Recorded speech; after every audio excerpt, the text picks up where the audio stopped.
ಶಾಂತ ಹಾಸ್ಪಿಟ್ಲಲ್ಲಿ ಅಡ್ಮಿಟ್ ಆಗಿದ್ದೆ. ನನ್ನ ಪ್ರಾಬ್ಲಮ್ ಇದ್ದಿದ್ದು ಕಿಡ್ನಿ ಸ್ಟೋನ್ಗೋಸ್ಕರ ಬಂದಿದ್ದು.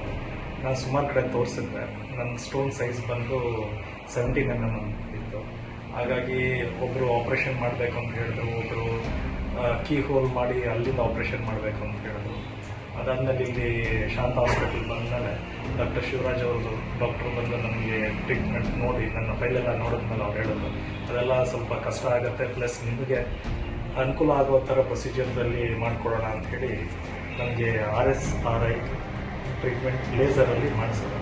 ಫಸ್ಟು ಸ್ಟೆಂಟ್ ಹಾಕಿದ್ರು, ಅದಾದಮೇಲೆ ಈಗ ಆಪ್ರೇಷನ್ ಮಾಡಿದ್ದಾರೆ, ಅಂದರೆ ಲೇಸರ್ ಟ್ರೀಟ್ಮೆಂಟ್ ಕೊಟ್ಟಿದ್ದಾರೆ. ಲೇಸರ್ ಟ್ರೀಟ್ಮೆಂಟ್ ಆದಮೇಲೆ ಒಂದಿನ ನಿನ್ನೆ ಮಾಡಿಸಿದ್ದೀನಿ. ನಿನ್ನೆ 2 ದಿನದೊಳಗೆ ನಾನು ರಿಕವರಿ ಆಗಿದ್ದೀನಿ. ಆ್ಯಂಡ್ ನಾನು ಇವತ್ತು ಓಡಾಡೋ ಥರ ಇದ್ದೀನಿ, ಏನು ಸಮಸ್ಯೆ ಇಲ್ಲ. And when it comes to staff ತುಂಬ ಚೆನ್ನಾಗಿ ನೋಡ್ಕೊಂಡಿದ್ದಾರೆ, ಟ್ರೀಟ್ಮೆಂಟ್ ಚೆನ್ನಾಗಿ ಕೊಡ್ತಾರೆ. ಪ್ರತಿ ಸಲಿನೂ ಬಂದು ಚೆಕಪ್ ಮಾಡಿ ಏನಾಗಿದೆ ಏನಾಗಿಲ್ಲ, ಏನು ಬೇಕೋ ಏನು ಬೇಡ ಅಂತ ಕೇಳ್ತಾರೆ.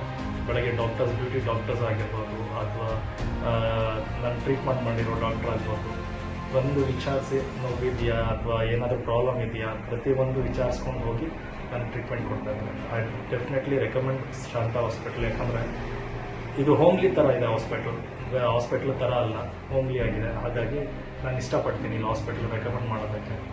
For any reason you can come have a word with Shivaraj sir. Not only with the treatment, moral support ಕೊಡ್ತಾರೆ. ಆ್ಯಂಡ್ ಫೈನಾನ್ಷಿಯಲ್ ಪ್ರಾಬ್ಲಮ್ ಇದ್ರೂ ಅದಕ್ಕೆ ಸ್ಪಂದಿಸ್ತಾರೆ. ಏನಾಗಿದೆ, ಏನಿದೆ, ಏನು ಮಾಡ್ಬೋದು ಎಲ್ಲ ಹೇಳ್ತಾರೆ. ಕಾಸ್ಟ್ಲಿ ಟ್ರೀಟ್ಮೆಂಟ್ ಕೂಡ ಕಮ್ಮಿಯಲ್ಲಿ ಮಾಡಿಕೊಡ್ತಾರೆ. So I recommend Shanta hospital.